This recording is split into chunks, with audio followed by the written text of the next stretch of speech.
Falando sobre a Itália e mais especificamente sobre essa questão de Milão, que fez uma campanha de vamos continuar nas ruas, não vamos nos isolar, e agora vem a público reconhecer que foi um erro.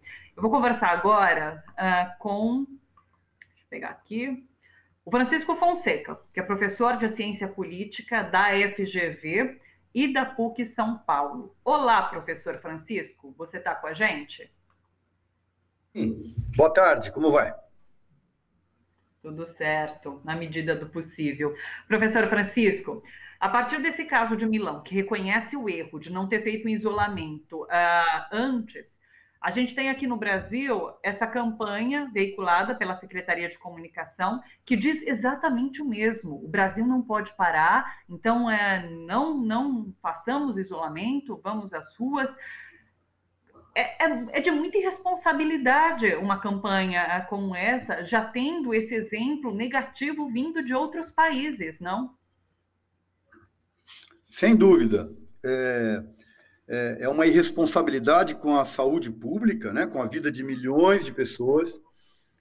O coronavírus, como se sabe, é uma doença, é uma pandemia, né? Ou seja, ela se espraia muito rapidamente.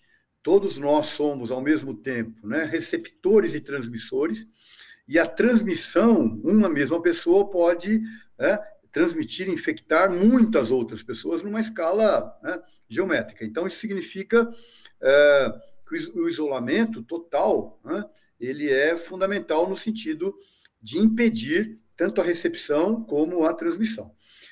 O exemplo de Milão, o exemplo da Itália, é muito marcante. A Itália, né, nós estamos falando de 1.000 mortes de ontem para hoje.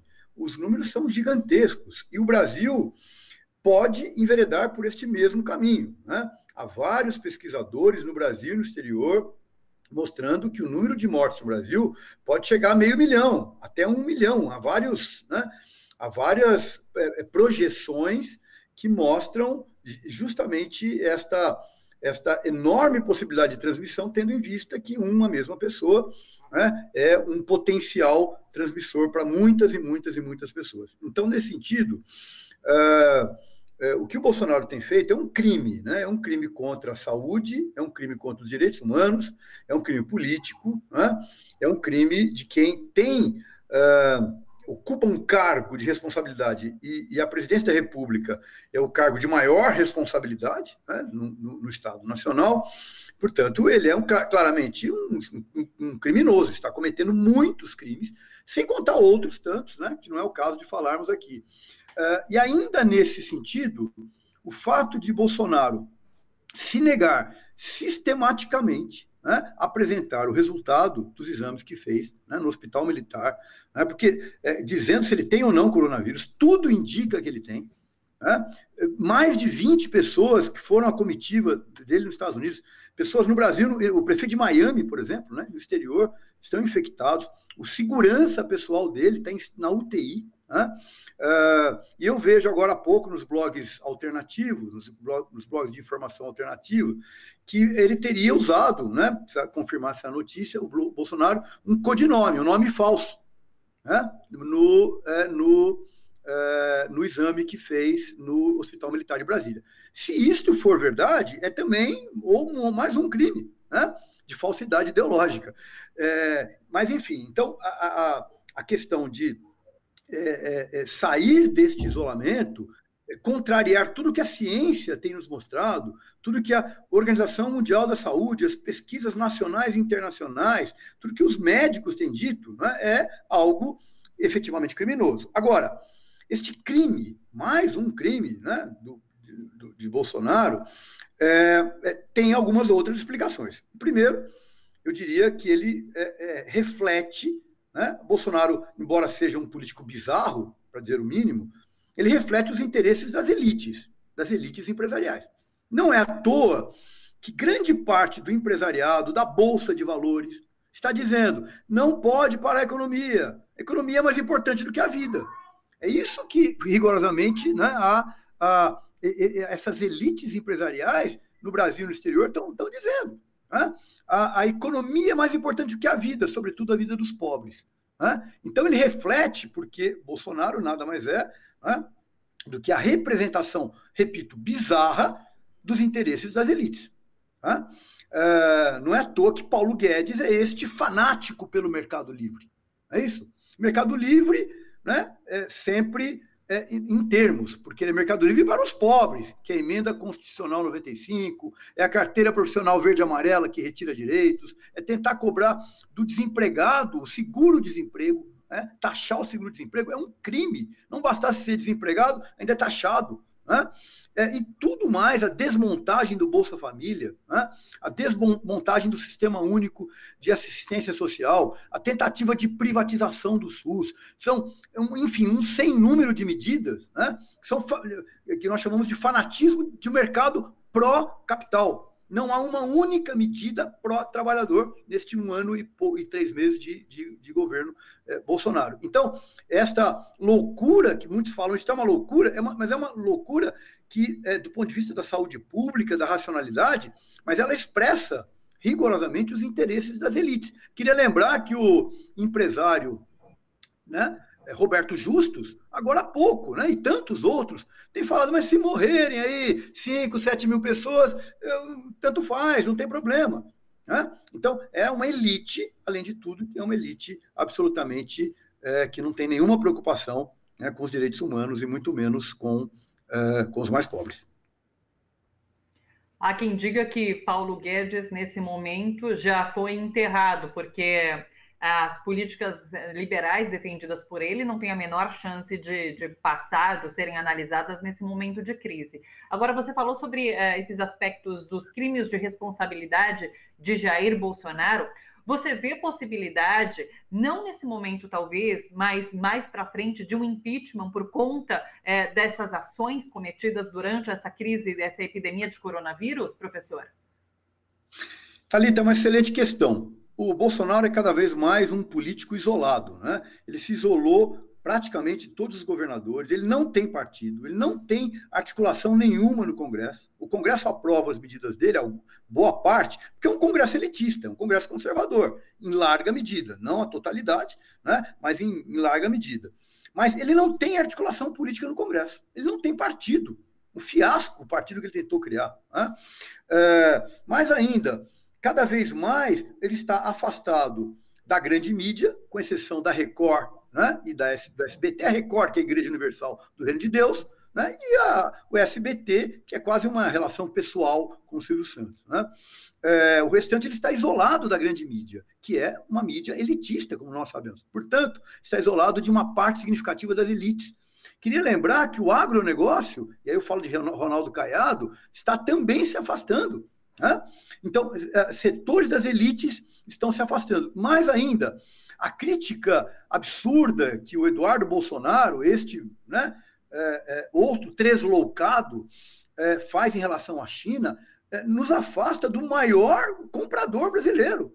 O embaixador, né, embaixador chinês, declarou que o Eduardo Bolsonaro teria um vírus mental. Né? Isso é literalmente... Falou, quer dizer, criou um incidente, fundamentalmente, um incidente diplomático no Brasil. Né? Então, quando nós olhamos que grande parte daquilo que se chama genericamente de sociedade civil, e mesmo das elites, veja os panelaços que ocorrem cotidianamente às 8h30 da noite, nos bairros de classe média, os mesmos que gritaram fora Dilma, agora gritam, né, fora Bolsonaro. É muito interessante. Então, há um afastamento brutal. Ainda assim, o Bolsonaro tem apoios, né? Esses apoios estão no baixo clero militar, não na alta cúpula, no baixo clero militar, das polícias militares e também das Forças Armadas. Ele tem segmentos da classe média e até populares de direita, mas a impressão que eu tenho é que o Bolsonaro é uma espécie de besouro na luz. Parece um monstro, mas na verdade, né, do ponto de vista do seu tamanho, do seu poder, quando na verdade ele tem muito menos poder e tem muito menos capacidade de mobilização. Eu acredito que o Bolsonaro será retirado do poder, não por um impeachment. Né? Ele deve ocorrer, tudo indica, já tem ocorrido muitos boatos nos bastidores, uma notícia-crime no Supremo Tribunal Federal. O Supremo Tribunal requer ao Congresso um afastamento temporário, e me parece que isso mais cedo ou mais tarde irá acontecer. Eu queria lembrar que embaixadores já estão retirando, né, as suas embaixadas, seus cidadãos do Brasil. O Brasil corre o risco de ter uma pandemia, um número de mortes maior do que a Itália, muito maior do que a Itália, ser um campeão de mortes. Então, o Brasil se torna muito perigoso. Nós lutamos hoje, a sociedade minimamente racional luta contra 2 vírus. O vírus do coronavírus e o vírus do Bolsonaro, né? Que, por sinal, gastou quase 5 milhões de reais de uma propaganda para as pessoas irem para a rua e se contaminar, né? Dizendo que é uma gripezinha, que não é nada. Então, eu diria que é sim possível, não por uma questão de bola de cristal, mas olhando os atores, né, políticos relevantes e olhando uma espécie de correlação de força, né? Eu poderia dizer que me parece que o coronavírus poderá dizimar Bolsonaro. Não sabemos quando, como, né? Mas acho que o isolamento político do Bolsonaro, os seus atos de desespero, aparecem muito fortemente. E um dos atos de desespero é convocar os caminhoneiros para fazer uma greve, né? E para produzir um desabastecimento. Então, é um ato de desespero, esta campanha, né, milionária, que o Tribunal de Contas e o Ministério Público precisam efetivamente, né, mais um crime de responsabilidade, levar adiante, né, é algo que mostra esse desespero. O Bolsonaro nunca esteve tão isolado politicamente falando, né, como está nesse momento. Não é bola de cristal, repito, mas é algo que nós podemos olhar como o distanciamento dos atores. O Bolsonaro deixou de ser, queria completar isso, que tem a ver com a sua colocação anterior. A agenda ultraliberal não tem espaço hoje. Como que você vai falar em reduzir gastos, né? O mundo inteiro, veja o que está acontecendo nos Estados Unidos, 2 trilhões de dólares. Né? A Alemanha, em todos os lugares, né? Para combater a pandemia, tem que ter gasto público. É melhor ter inflação, é melhor ter déficit público, déficit fiscal. Né? Esta agenda neoliberal é uma agenda criminosa. Né? Então, não tem mais espaço. Mesmo o Rodrigo Maia, que é um neoliberal, um conservador, né, tem feito esforços no Congresso Nacional para a liberação de dinheiro, como tem ocorrido. Lembro, inclusive, da aprovação, nesta semana, do projeto de renda mínima. É um projeto do senador Suplicy, que foi aprovado por um período temporário, com até R$ 1.200 para as pessoas que não têm renda. É uma grande revolução, quase, né, eu diria. Em meio a este mundo ultraliberal, deste liberalismo criminoso, nós estamos conseguindo aprovar um projeto de renda mínima. O que eu quero dizer, em outras palavras, é que Bolsonaro cada vez é menos interessante para as elites. Né? Se ele vai cair, como, quando, não se sabe. Eu acredito que vá. Agora, o fato é que esse trabalho sujo que ele faz para as elites, me parece que está chegando ao fim. Professor Francisco Fonseca, agradeço demais a sua participação. Muito obrigada pelo comentário aqui no Bom para Todos. Um abraço e até a próxima. Eu que agradeço. Tudo de bom.